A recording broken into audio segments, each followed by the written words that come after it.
What's going on, everybody? It's Jake from Visionary Kickz back here with Angelus, and for today's video we're going to be working on these Air Force 1s. We're going to be changing this all white pair to this Cloud Air Force 1 Customs.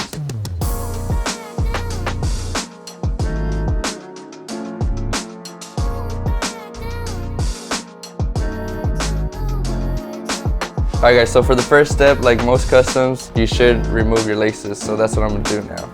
So now that the laces are off, the next step is the most important part of all customs, and that's prepping your surface. So we're going to be using Leather Preparer and Deglazer to prep the area we're going to be painting. Alright, so once you start prepping your shoe, something to look for if you haven't done this before is as you do it, you can kind of feel like a stickiness to it, and that's how you know it's working. So when I do the prepping, I usually do about 2 to 3 passes, and then as I do it, I'll just make sure that it is a little sticky, and that's how you know it's working.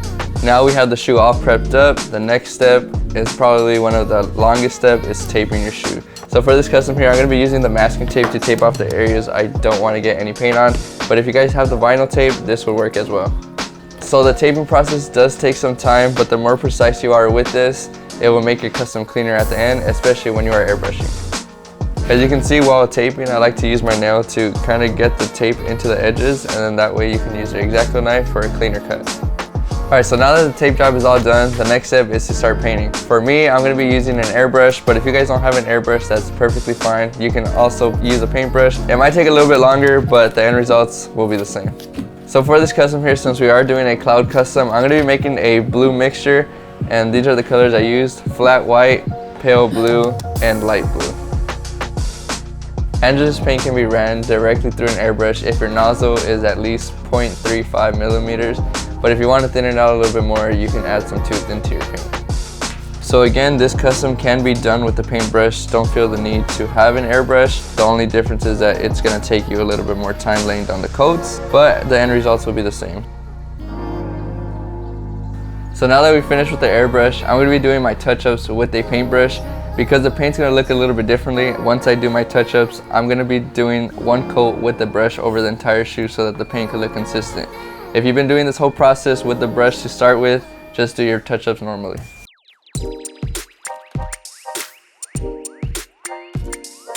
So now that we finished the base, we're going to be adding the clouds to this custom. The way I did the clouds was with a Spouncer. Basically what the Spouncer is a bottle with a sponge on top. For me, since I am doing it on a leather piece, I'm going to be using too thin and any color paint you want. Since we're doing clouds, I'm going to be using flat white. But if you're using the Spouncer on fabric or like mesh material, you're going to want to replace the too thin with some too soft. The too soft will still allow the paint to get thin enough to go through the bottle. So now that we have the too thin and the flat white in the bottle, 1:1 ratio, you're just going to want to mix it up and then kind of just dab this so that the paint can go from the bottom to the top. And then once the paint is on the sponge, you're ready to start applying.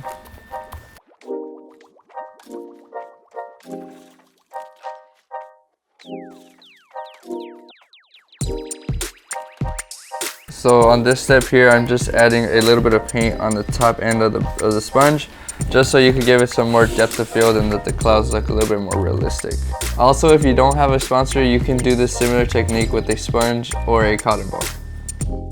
So now that the clouds are done, the custom is complete. The final step would be removing the tape, adding some laces, and seeing how these things came out. So now that the shoes are complete, we're able to see how the shoes actually look. There is some overspray from the airbrush, so with that, we're just going to go ahead and use some Leather Preparer and Deglazer, Q-tip, cotton ball, something like that, and just clean up the edges. So there you guys have it, the Cloud Air Force 1 Customs. I hope you guys enjoyed this video. If you guys want to see more of my work, make sure to check me out at Visionary Kickz on Instagram and on YouTube. And I'll see you guys in the next one. Peace.